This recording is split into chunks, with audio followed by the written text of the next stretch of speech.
Successful calendar year എപ്പോഴാണ് ഉണ്ടാകുന്നത് എൻ്റെ മനസ്സിൽ എപ്പോഴും ഉണ്ടാകുന്നുണ്ടായിരുന്നു. അപ്പോൾ അത് ഈ ഒരു വർഷത്തിൻ്റെ ലാസ്റ്റ് സമയത്താണ് അത് നടന്നത്. അപ്പോൾ അതിൻ്റെ ഒരു സന്തോഷം വലുതായിട്ടുണ്ട്.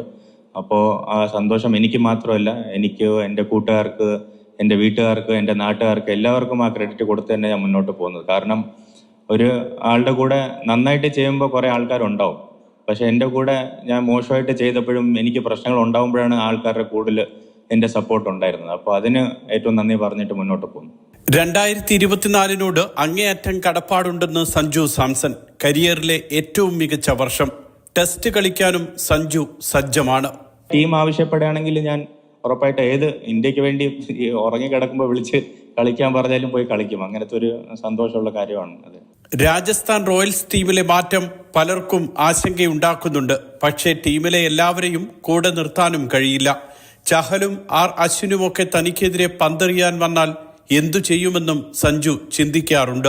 എന്റെ പൊന്നോ, ജോസ് ബട്ട്ലർ നിന്റെ എതിരെ ബാറ്റ് ചെയ്യാൻ വന്നത് എന്ത് ചെയ്യും? UC ചഹല് സഞ്ജുവിനെ അഗേൻസ്റ്റ് ബോൾ ചെയ്യാൻ വന്ന എന്ത് ചെയ്യും?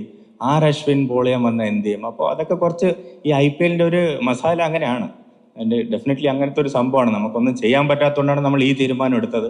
വാക്മൈറ്റിന്റെ GCC ലോഞ്ചിനോടനുബന്ധിച്ചാണ് സഞ്ജു ദുബായിലെത്തിയത്. ഡയറക്ടർ റോഷൻ ബാസ്റ്റിൻ അടക്കമുള്ളവർ ചടങ്ങിൽ പങ്കെടുത്തു. Mathrubhumi news, Dubai.